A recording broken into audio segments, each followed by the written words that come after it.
Let's see if there is a break on the arc on the electrodes on this device. Electrode 3, current 85 pairs, trying to make small movements. The tip of the electrode is held tighter to the metal because if you lift the brake maybe and will.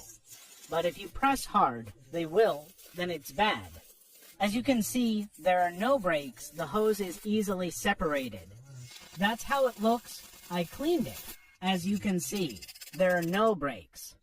As you can see, there are no breaks. All is well.